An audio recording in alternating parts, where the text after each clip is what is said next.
I'll go through the slides in 2 minutes. I have already lost 30 seconds. All our speakers prior, whether it was Jure, whether it was Peter, were referring to what we must not go and what flaws we are in, especially what are the mistakes.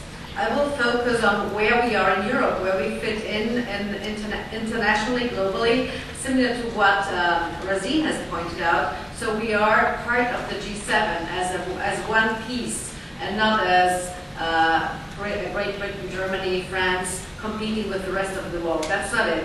We are Europe as whole. But we have had creeping socialism for the past 100 years.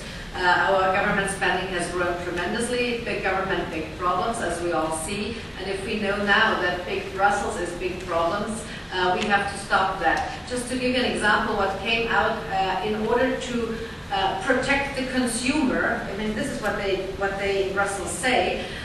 They do regulations, directives, call them memoranda or roadmaps for a real economic and monetary union. This is just what they passed in April. And this roadmap for a real and economic union is nothing else but the idea to have fiscal harmonization all over Europe.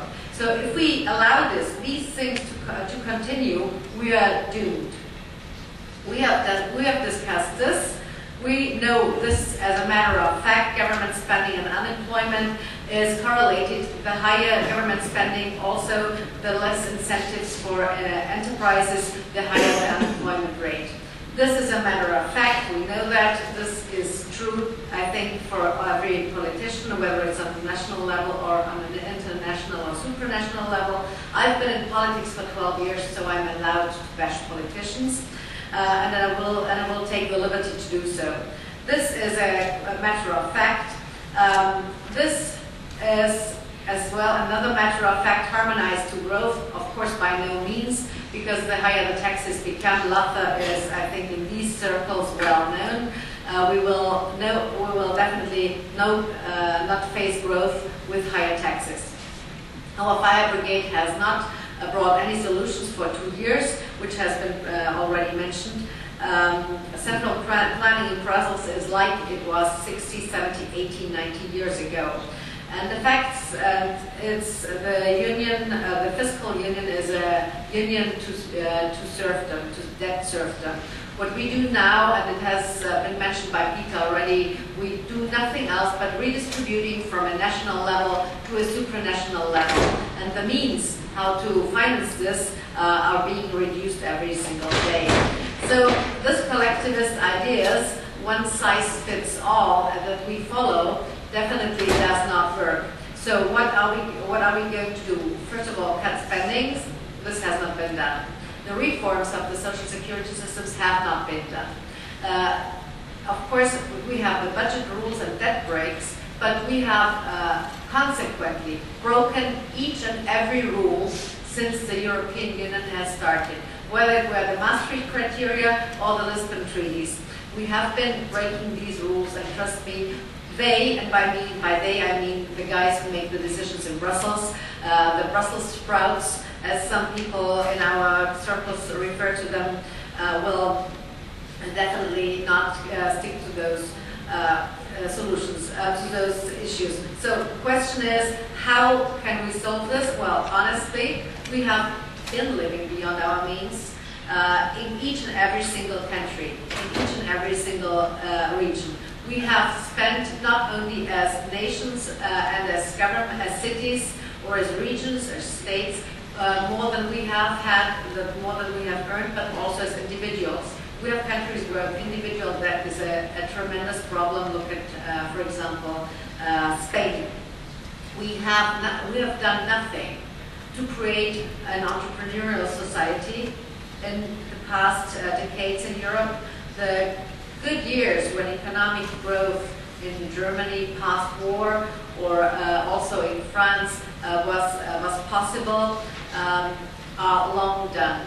There are no more incentives due to our welfare state that we have created. We have done no reforms on a larger scale. I would only think of 3 big exemptions. The first exemption was Schröder when he did the reforms in 2001, 2002 on the labor market, the Hartz-IV reforms, which are now actually the reason why Germany is in the position of being able to bail out other countries. The second is where the reforms that have been done in Sweden, they were drastically and severe, but they were also 15 years ago. And the other reforms that we have seen were in the new member states, but also not to the extent that they would help in the long term. So what I would like to sum up is that we have a political project which started out as a peace project and turned out as the most expensive redistribution project. I do not have any faith in politicians at all anymore, and it's upon us, it's upon the individual to come back and to vote with our feet and make sure they understand that it's our money they are spending. After all, there is this famous saying by Lady Thatcher, eventually you run out of other people's money, and this is what they will face. They cannot print ad infinitum, because eventually this will not work anymore. So what is the alternative? The alternative really is structuring down, is downsizing not only our national governments, but also, of course, Brussels. And by that, I mean the following. Probably, and this is if we look back in history, the 4 freedoms that have been mentioned before, moving from A to B, moving capital from A to B, working in different regions, have been much easier 100 years ago. A professor, for example, from Germany could work in Romania 100 years ago without working permission, and he could teach there. A laborer from Poland could go to Great Britain or to Portugal or to Italy and work there without any permissions. Capital was moved from St. Petersburg to Rome or the other way around, without permission, without difficulties. And there was no need of migration issues or to fight migration issues as we do nowadays. So these 4 freedoms have existed already. It's just that we have complicated them with bureaucracy, and we need to cut down these things.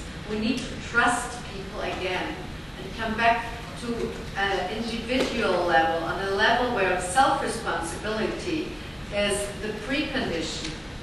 And as a matter of fact, I was looking at Nassim Nicholas Taleb's recent book, Learning to Love Volatility, and he actually could be an Austrian economist because there are 5 rules that he says.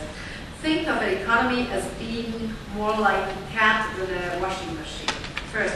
Second, favor business that benefit from their own mistakes and not those whose mistakes provocate into the system, which is true for us because so far banks have only been those who have had advantages from those past mistakes. They made sure they saved their asses, excuse my language, by that. I mean, they are the banksters were the best lobbyists in Brussels. They were really able to convince the politicians that first they need to be saved before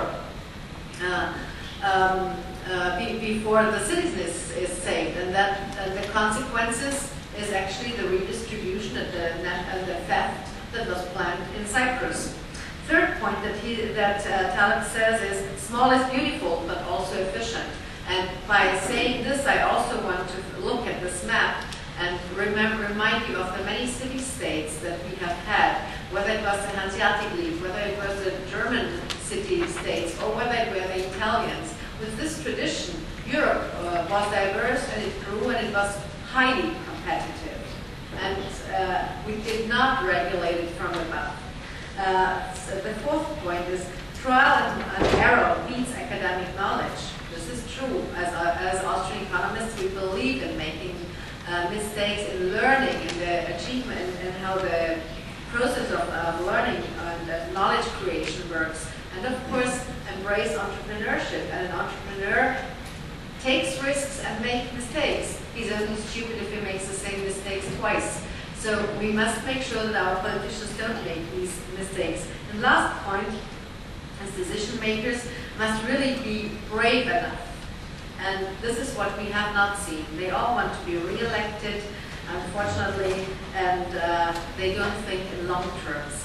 And we have to think in long terms if we want to protect the next generation from making the same mistakes as our generation is making.